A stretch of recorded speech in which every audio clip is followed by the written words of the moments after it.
Welcome into a Saturday edition of the Desmond Johnson Show here on WWBG 1470 AM and Tobacco Road Sports Radio, tobaccoroadsportsradio.com. Make sure you pound that rate and subscribe button over on our YouTube channel for Tobacco Road Sports Radio at youtube.com/at Tobacco Road Sports Radio. Ryan Smith and Ben Troupe in the house from the Keep Pounding Podcast Network going to help us with our Saturday NFL roundtable. Before we get to that, though, I'd be remiss. I've been walking around all day, gentlemen, wearing my Carolina jersey or my Carolina sweat suit or my hoodie, and for the first time probably in my life, I've been getting weird looks and like giggles behind my back whenever I'm at a gas station or something, and it has to do with the football program. So we're gonna have to talk about that right now. Let's go ahead and get into it. It's a Saturday version here on the Desmond Johnson Show. Live with Desmond Johnson, son, the live is one. Represent NC to the fullest.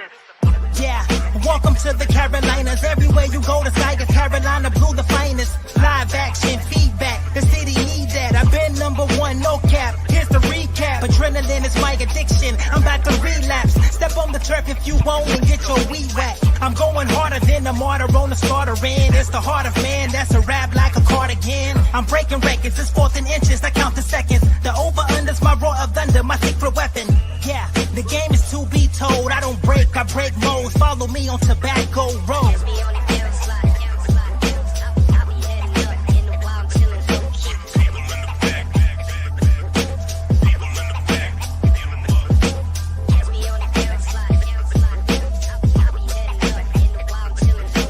Live with Desmond Johnson, son, the live is one. Represent NC to the fullest. And we are locked and loaded to a Saturday edition of the Desmond Johnson Show here on Tobacco Road Sports Radio and WWBG 1470 AM. Ryan Smith and Ben Troupe in the house from Winning the Division from the Keep Pounding Podcast Network. You can catch their episodes every week on the Fans First Sports Network. Guys, I got to get into the latest here. This is an ongoing story regarding North Carolina football head coach Bill Belichick. Potentially he may be on the way out sometime soon, but there's some hurdles in that for that to happen. This coming out Thursday night, the avalanche of negative reports regarding the football program had included news that assistant coach Armand Hawkins was suspended for allegedly providing extra benefits to players' families in the form of sideline passes to games. North Carolina has now confirmed that Hawkins is and remains suspended. North Carolina said in a statement, North Carolina assistant football coach Armand Hawkins has been suspended for violating NCAA rules related to extra benefits. He will remain on leave as the Department of Athletics further investigates other potential actions detrimental to the team and university. The main question is going to be if Hawkins did anything that affects Belichick and his contract. Carolina put out a weird tweet Wednesday night, basically Bubba Cunningham, the athletic director, and Belichick, two companion statements basically reiterating that they are committed to Carolina football. But sometimes it's what you don't say as opposed to what you say in something. So, Ryan, let's start off with you. Your thoughts on this. You said you actually know some people over at Carolina. What are you hearing regarding what may or may not be going on with this? Well, I can't say everything that was told to me, but basically there are some assistants in the building who are already looking for jobs with some teams that might be going to the college football playoffs. And as one person said, the rats are leaving the ship, if you will, because they know things are going to come down shortly. There's 8 days, gentlemen, before they play their next game. That is a long time in the college football world since they're on a bye week right now before they play out in California at University of California. But really, this whole thing has been a mess from the start. People, I will say I didn't know what to think because I was not, I didn't really know what to think, honestly. I thought it could go bad. I thought it could go somewhere between bad and maybe okay. I wasn't really sure when it initially started. But just like in New England sometimes when he was up there for a long time, coaches, especially during bye weeks, they said he was very distant, very not able to get a hold of very easily. And that apparently is what happened in UNC's earlier bye week during this season as well. And obviously now things are starting to come out, like you said, with the recruiting violations. And listen, I'm not here to say I don't think something's going to happen in the next day or so, but within the next couple weeks, we'll see. I don't know. It'll be interesting for sure. There's a lot of people who are already looking for other jobs. That's never good. And as one person told me, what they've done to these kids is, you can insert your expletive there, is very screwed up. Yeah, this is multi-layered, Ben, because there's not only the kids that are already on the team right now, but you've got like contracts that they wrote out for these guys. Like Gio Lopez has like a 2-year deal or whatever. It's like $3 million, something to that effect. He may not even be the starter by the time we get to the end of this season. And you've got a recruiting class that was highly touted coming in next year. You've got some freshmen coming in there, but they got recruited by Belichick. But we're also hearing, to Ryan's point, some kind of dissension amongst the ranks. Parents are complaining, boosters are complaining, fans are complaining. As an outsider looking in, how do you see this playing out here? Because it looks like this is, I don't even know how you can finish coaching the season at this point, because it's kind of grown to this palatable, this feeling around campus, I guess, or around Carolina Nation, as the whole fan base, where it's just like a countdown has begun, as opposed to can he get out of it? It feels like the fan base has already fired him. What is your thoughts on this Belichick Carolina situation? I feel bad for the players, because the thing about Bill Belichick, people respect what he's done, but that's all in the NFL.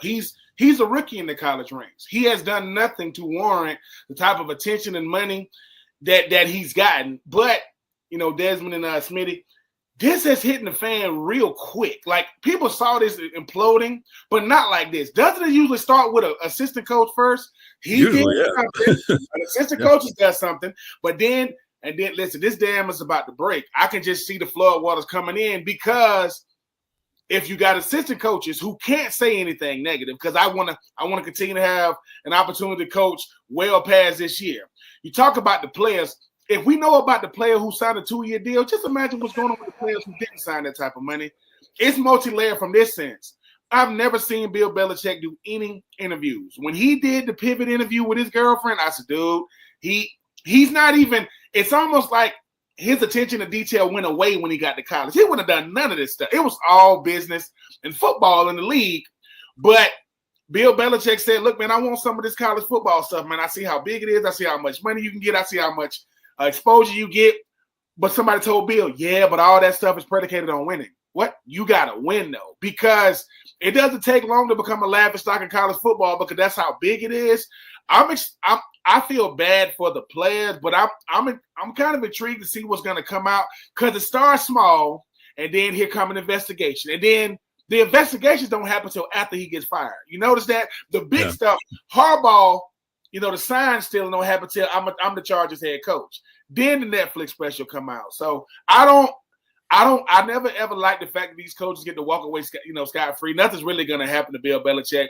He's still respected in so many, so many different avenues and environments. But this got real bad. And when we talking about, and nothing against his lady, but we talking about her selling merch and she's on the sideline. That stuff doesn't happen. That stuff just doesn't happen. So Russell Wilson getting 2 parking spots in Denver, that kind of stuff led to his demise when the real coach got there. When the respected coach got there, shut it down. Bill Belichick is not respected in college football because people think he got to jump the line. He did not have to earn his stripes in college. Most assistant coaches, you go from assistant coach, coordinator, head coach. Bill Belichick get to go, Mac Brown, a 70-something-year-old replacing a 70-something-year-old. That's never happened in major college sports. I'm praying for those players because I think they're trying to save them, because it's all about, it ain't National Signing Day anymore, fellas. It's early signing day. December is coming, and you trying to keep them players, and they're watching what's going on right now. I mean, if I'm a Carolina player, what reason do I have to stay? Like, if I say I just get through this year, the portal's right there. There's no limit for how many times I can go in it. I'm getting in the portal. Like, there's really no reason for them to stay at this point if this is the way it's going to be. And I need to preface this as a Carolina fan. Everybody that knows me knows I'm a Carolina fan. I'm a diehard. But it's all, the order has always been men's basketball, everything else. Like, so football has never been like a huge sport for Carolina. They tried to make it one with this hire and getting in the portal, spending money, getting a GM and all this stuff. Carolina has been in the ACC since 1953. Do either one of you know how many conference titles they have won in football? 0. 1. I'll give them 2. 5. They have won 5 conference championships since 1953. So in 70 years, they have literally only won the conference championship 5 times outright. So football's never really been a huge thing to Carolina fans. They're excited that they might become one. But with Belichick, for me, I was kind of confused when they hired him in the first place because it's not like he was coming off of great years, his final years in New England. Like those last couple years in New England, they were down. Like he got basically dismissed because they were down. Otherwise, he'd still be in New England right now. So it's like that. And then this whole notion that the media has brought up that maybe Belichick is willing to negotiate and do his buyout or whatever, or just take the $1 million box. The way it is right now, they got to pay him $30 million if they fire him basically right now. That was guaranteed his first 3 years of his contract. But he had written in there a buyout clause for himself where if a pro team or somebody came along, he could get out of it. He pays $1 million, he gets out of the deal. And I'm seeing media reports that they're trying to convince him to do it. Why in the world would Bill Belichick do that? Like, why would Bill Belichick $1 million, $30 million, $1 million, 30, like why? That was $30 million. Yeah, I mean, like, you got to give it to him, but and right now, Bubba Cunningham and company, they're probably talking to donors, boosters, whoever, big money people to see if they can put that $30 million together to buy him out if he won't take a much, much lesser buyout. But if I'm Bill Belichick in this situation, I'm willing to stand on that sideline with my young, hot girlfriend that's 3/4 the age of me and just basically collect checks because pretty much is what he's doing. He's looked checked out the last 2 games he's coached. He's not really doing anything. Look at the people he hired, the assistant coaches that are there. You were talking before, Ben, about how usually it's an assistant coach or somebody gets fired first. You're absolutely right. Usually when things hit the bottom, usually it's an offensive coordinator or a defensive coordinator. Somebody gets the blame first. And then they skipped that completely. It's almost like they were waiting for the trap door to open up underneath Belichick. It finally did when they lost to Clemson the way they did last week. But the rumbling had already started. And now it's like it shifted from what can we do to fix the season to how do we get out of Belichick in 5 weeks? So, like, that's the thing that's crazy to me. Like you said, Ben, it's happened really fast. Ryan, you were about to say something. Two quick things. Number one, it's funny because Bill likes to bring up all the time about his wins in the NFL and, Tom Brady and the Super Bowls.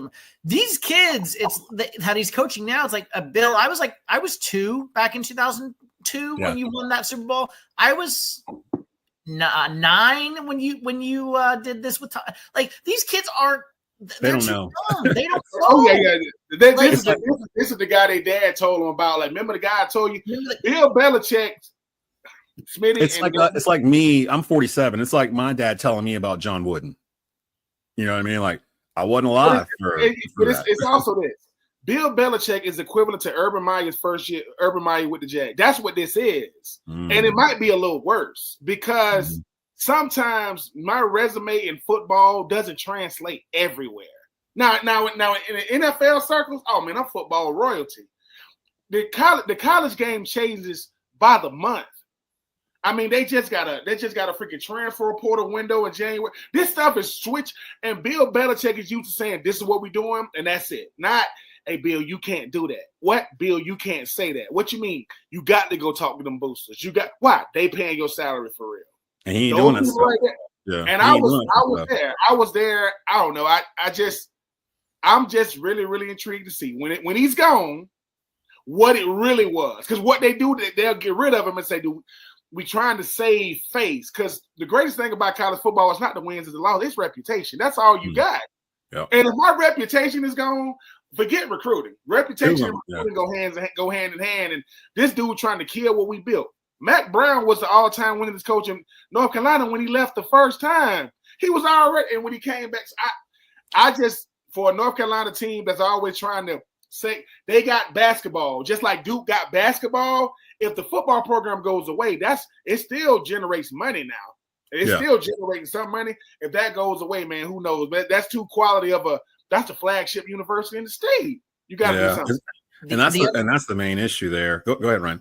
The other thing the second point really quickly was basically, there are, and it's not a secret, right? There are college football coaches throughout the ACC and around, the Power Four who are rubbing their hands together and they are loving this because Bill came in all high and mighty thinking he was going to own college football and he was going to be the big grand poobah, if you will. And these coaches behind the scenes are loving it that Bill might be getting this coming to him. It's like, yeah, see, Bill, it's not as easy as you thought dealing with boosters and parents and the NFL, buddy. The main person that I usually have weekly on my show that was ringing the alarms about expectations for Carolina was David Glenn. And he was saying it way back in like June. He was like, everybody pump your brakes here. Like he was looking up and down the kids they brought in. And that's the first problem. They didn't bring any like good football players, really. They brought in average football players. And I know I'm talking about 18, 19-year-old kids, but you're paying these kids money. Like, I can talk about them now. You're paying them money to do this. So it's like, you're going to pay a kid $2 million, $3 million to play for 2 years for Carolina. You better make sure he's going to do what you're thinking he's going to do, because a lot of these kids have underperformed. And then the freshmen, the younger kids that they recruited, they kind of got in behind the 8 ball on that. So the next class is the one where a lot of those kids are coming in that were highly ranked, but there's nothing in the system to stop them from switching their commitment to Carolina at this point. They can switch tomorrow, and there's no penalty whatsoever. Yep. A kid that I know from here, offensive lineman from East Forsyth, JB Shabazz, he committed to Tennessee. We actually shot the actual commitment ceremony and everything. And then a couple months later, he actually switched and is now going to Carolina. I'm now wondering if Tennessee is back in play for him to go right back to Tennessee and never even go to Chapel Hill because of what's going on there with Bill Belichick. And all this stuff is going on there. It's just hard to fathom. Another thing, too, in terms of Bill taking that buyout, the lower one, why would he do that? The reason why he's at Carolina is because he burned so many bridges in the NFL. He couldn't get a job in the NFL. There's no place to go. That's why he was on TV. He thought that he got fired. He was like, people ain't, because once again, he burned a lot of bridges in the league. There weren't but one team that was willing to rock with him in the league, and that was New England. And have we forgot about the Deflategate and all this kind of stuff? All that stuff. And how long was it gonna? If I really got a slap on the wrist and Roger Goodell said, "Let's burn the tapes," oh, don't show them to us, no, let's burn them. Yeah, let's burn them. Yeah. I don't know. I just. The only thing that leads to stardom in college football is stability and structure. You have neither one in UNC. You're not going to be a star there. And I think what I feel the worst for those players is they have been sold a lie and a dream. Bill Belichick was walking into these living rooms saying, "I'm good," and they was like, "You brought your daughter with you?" No, that's my lady. What? And I'm not mad at Bill Belichick, right? But it's like when you start doing things you've never done in football. I'm not saying that he wasn't, dating her when he was with New England, but you never saw her, did you?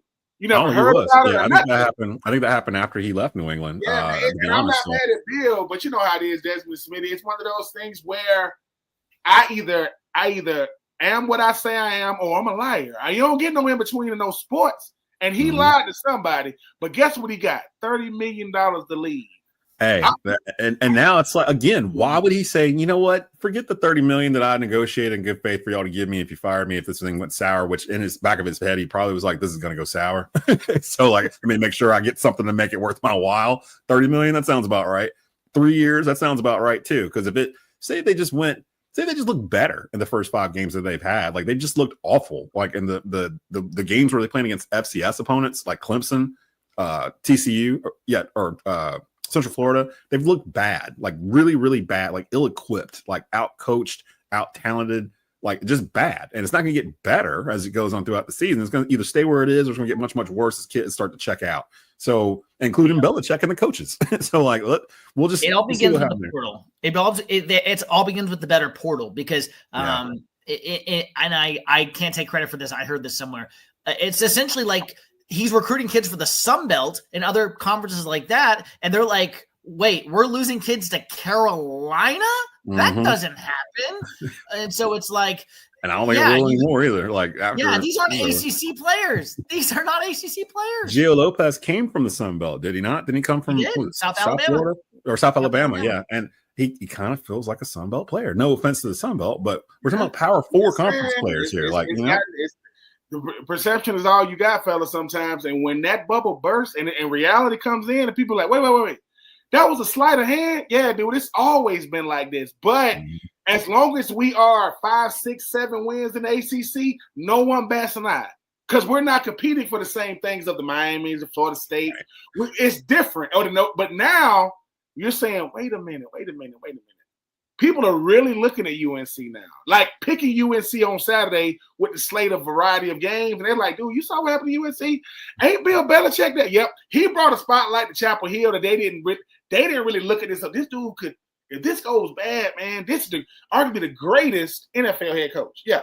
And in 1 year, we got to give him $30 million to stink up the joint. That sounds like Jimbo Fisher at Texas A&M. That's what that sounds. Yeah, it kind of does. Even though Jimbo got like a huge, like 60 million. Yeah, and this isn't Michael Jordan with the Wizards. You know what I'm saying? Like this isn't that. This is like Shaq with the Celtics at the end of his career, where he could hardly run up the court like that, but he's still getting. Ben, you said like, Urban Meyer with the Jags. I like that comparison. This is Carmelo Anthony with the Hawks. You remember Carmelo Anthony with the Hawks? Yep. Now, even with that, but what you said, Urban Meyer still came to the Jags, but he had talent there. Trevor Lawrence was his quarterback. He had a defense. He had Trevor Etienne was his running back. He had people there. He just got power hungry and just didn't know how to interact with pro players. They don't even have talent in Carolina like that on that same level. So, because usually even with Mac Brown, there was a couple of dudes where like either like Omarion Hampton or a wide receiver, somebody on the defense, someone where you like, I'm pretty sure they're going to play on Sunday. I can't name a soul on this Carolina team that I feel like is going to play on Sundays, like after, everything's said and done. So we'll see. Real quick before I get you guys out of here, though, it does say Saturday NFL roundtable, and I know that was not NFL. That was really more Belichick than anything else. But what's the biggest storyline you guys are looking at going into week 6 of the NFL season? Real quick, starting off with you, Ryan. I'll give you one for Sunday, one for Monday, since we got 2 games. 49ers Bucks. Can Baker Mayfield continue to I think he's the MVP through 5 weeks so far. And this 49ers team is banged up. The Bucks could easily get to 5-1 if Christian McCaffrey doesn't run all over this Bucks defense like he normally has with back in the day with the Panthers. And then on Monday, I'm very interested to see what Ben's Falcons do against these Buffalo Bills coming off a loss against the New England Patriots last Sunday night. And so Buffalo is going to be really hungry and really upset. But Ben's Falcons have had 2 weeks to prepare, and I'm interested to see how they match up against the Bills on Monday night. Ben, real quick, what's the biggest storyline for you for week 6 in the NFL? I think the biggest storyline is simple, man. I mean, number one, Shedeur Sanders is a backup quarterback now, right? But he's right behind Dylan Gabriel, and a 40-year-old quarterback got traded, and he's going to start. I want you to think about that. A 40-year-old quarterback got traded from the team for the second time this year on the team that he's going to, and the headline says, "We think we got a chance now." Let me tell y'all something. When it's all said and done, people are going to look at Joe Flacco's career, not in the Hall of Fame type level, but he's playing at 40 when most guys would have been fizzled out. So Shedeur is the backup, and hopefully he's going to be saying the right things. And Joe Flacco at 40 is the starter in Cincinnati. I don't know what's going on in the state of Ohio, but there's some crazy things going on. I can't think of another quarterback that's played for 3 out of the 4 teams in that same division. Joe Flacco, at this point, he's like the grandpa that's like in one rest home, and they just moved him from one rest home to another rest home. That's literally like all that's going on right now. And I'm like, what is going on where Joe Flacco is like the main backup on the market where if you get Flacco, you got a chance. I'm like, they just benched Flacco like 2 weeks ago for the rookie, and now all of a sudden he's going to turn Cincinnati around. I don't know. For me, of course, can the Carolina Panthers duplicate what they did last week? Because they have not been able to do that the entire time that they've been here under Dave Canales. Every time me and Jonathan Stewart, we do a Believe in Panthers after they've won when they beat Atlanta 30-0. It was very thorough. We were like, this could be that turning point for the franchise. They go out the very next week, they get spanked by New England. Now, we didn't realize how good New England might be, and now we're starting to see that. We're starting to see it because they went off and beat the Bills the next week. So the Patriots might actually be better than previously advertised. Then last week happened with the Dolphins, and the Panthers actually had a game where they came back, fell behind again, came back and took the win, which they have not had under Dave Canales. So it did feel a little different. I don't think Chuba Hubbard is going to be in this game because he did not practice on Thursday. So Rico Dowdle, a former Dallas Cowboy, former Charlottean. Stu gave me an interesting stat.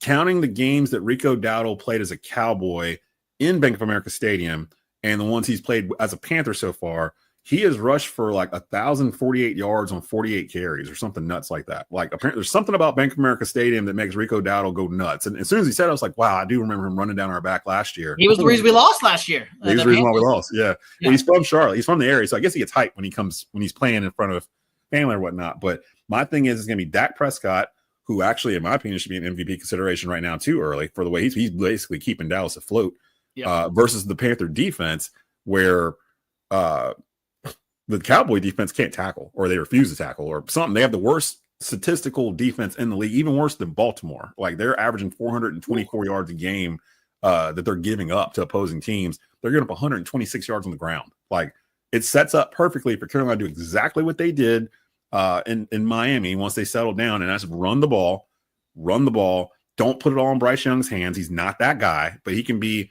a top-notch, top 10 game manager, and that's totally fine. People think it's an insult, but Tom Brady was a game manager, like for most of his career. Bryce Young is going to be a game manager. He is not a game changer, like Cam Newton would say. Cam Newton was a game changer. That's how you kind of see the difference. But if you put him in the right spots, like they saw Sunday last week, it might work out. Now, we'll have a Believe in Panthers live episode immediately following the game. Stu usually does post game with the Panthers radio network if it's in Charlotte. So usually about 5:30 we'll come on if it's a 1 o'clock kickoff. So you can look for us on the Believe YouTube channel there live, and you can comment live, complain about the Panthers, enjoy the Panthers based on whatever they ended up doing. Coming up next, I interviewed Charlotte Observer's Alex Zietlow, the beat writer for the Carolina Panthers, earlier this week on an episode of the Desmond Johnson Show. We're going to run that for you because we basically talked about that win against the Dolphins and got you prepped for this upcoming week against the Cowboys. So shout out to Ryan, shout out to Ben. Go check out Winning the Division and Inside the Vault, Ryan's pod that's on the Keep Pounding Podcast Network. Rate and subscribe there also. And then the videos are also at Tobacco Road Sports Radio. So subscribe to all those. Great content every single week for NFL junkies. We'll be back in just a bit with the Charlotte Observer's Alex Zietlow.